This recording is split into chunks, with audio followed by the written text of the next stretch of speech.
What's up YouTube? My name is George, and today we're going to be talking about one of the best watches on the planet, and that is the Rolex Submariner.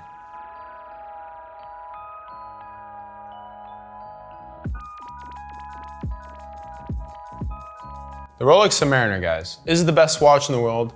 In my opinion, I think it is. Now, don't get me wrong, there are other watches, in the watch market that are better finish in terms of movement, case, they're made out of crazy materials. There's definitely crazier watches out there than the Submariner. But the Submariner, to me, is the best watch in the world for a couple reasons. The first one is its recognition. Now, the Submariner came out in the 1950s, and granted, it's changed a little bit. And if you fast forward to the 2000s, it has ceramic now, and it's a little bit bigger and thicker.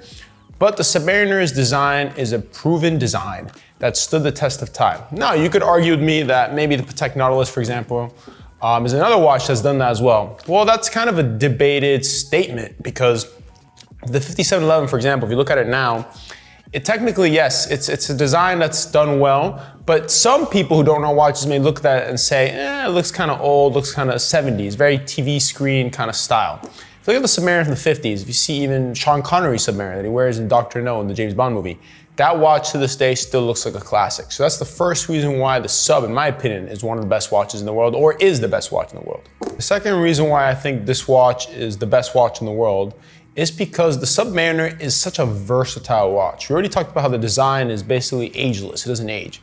Well, its versatility is pretty much unlimited. Another thing to consider with the Submariner, it's a Rolex, guys. So Rolex is they're very durable. They're the most durable watches, I think, in the luxury watch, market. So when you look at a Submariner versus, for example, another stainless steel piece like the AP is more delicate, it's more of like, the way I'd like to see it is, your AP Audemars Piguet is that kind of dressy watch that you wear your nice dinner, where the Sub, where you can wear it while playing tennis, you can wear it, playing a sport, you can wear it to the gym. The watch is really just indestructible. On top of that, you have the water resistance. These watches are dive watches. They're meant to, for professional divers to go deep underwater. So that's another benefit you have. You have this really durable, but very masculine, very good looking watch that's also very resilient. So, everything you're doing in your day-to-day life. So that's another benefit that the Submariner has. This has been said a lot in the industry, but you could wear a Sub, technically a stainless steel one, or even a gold or two-tone, whichever model you want. You can wear it in a suit. You can also wear it with shorts casually. It's a watch that anyone could wear. In any scenario, really, you're not gonna be out of place. For example, if you wear, a Hublot, for example, maybe you can wear on the weekend, but a suit and a Hublot, to me, just doesn't look good. I personally don't like rubber on, with any suit kind of attire. The Submariner is one of those pieces that, you can wear in any scenario. And that's why the watch is so famous and so popular, because it's so versatile. The third reason why, in my opinion, the Rolex Submariner is the best watch in the world is the variety from the lineup. So the Submariner comes in very many different variations. The first one that we have here on the left is the steel version with no date, which is the reference 114060, and they go for around $8,750. The second one we have here is the black Submariner in all gold. So this particular watch is reference 116618LN. The LN stands for black, and it is $30,000. And of course, this is the ceramic model.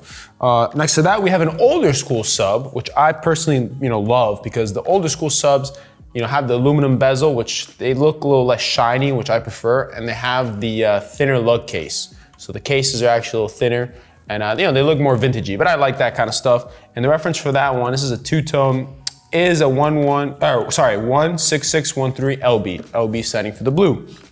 And now on the far right, we have the all gold blue one. This is another Sub I love. You can see a trend here. I like gold and blue. This particular one is a 116618 LB. These go for around $32,000. When you compare it to the vintage, which are more in the 9,000 range, 9,500.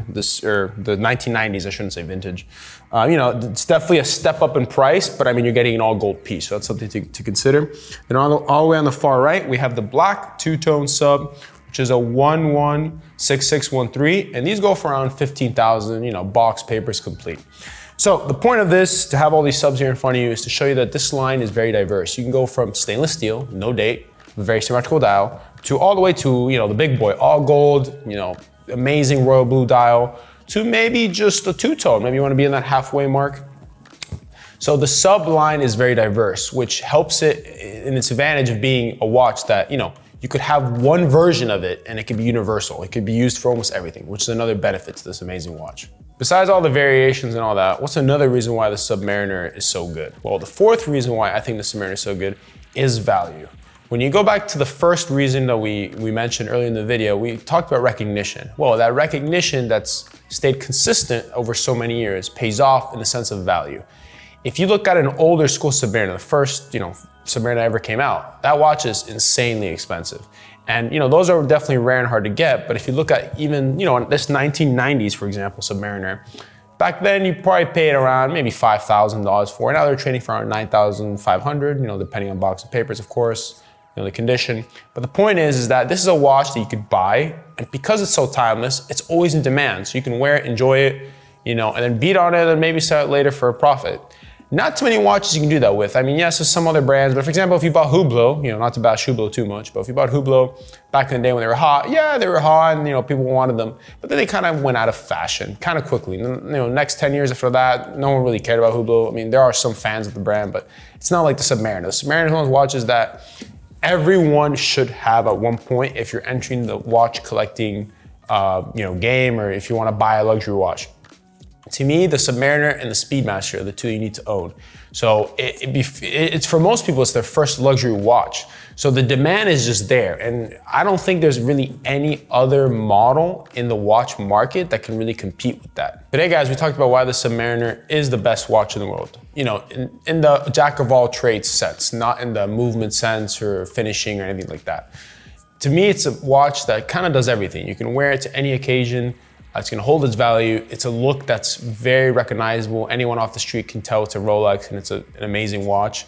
So it's really, to me, it is the watch to own if you're gonna own one watch. With that being said, guys, do you guys own a Submariner in your collection? Please let me know in the comments below. Like, comment, subscribe. Let me know what you guys wanna see on this channel, and I'll see you guys in the next video.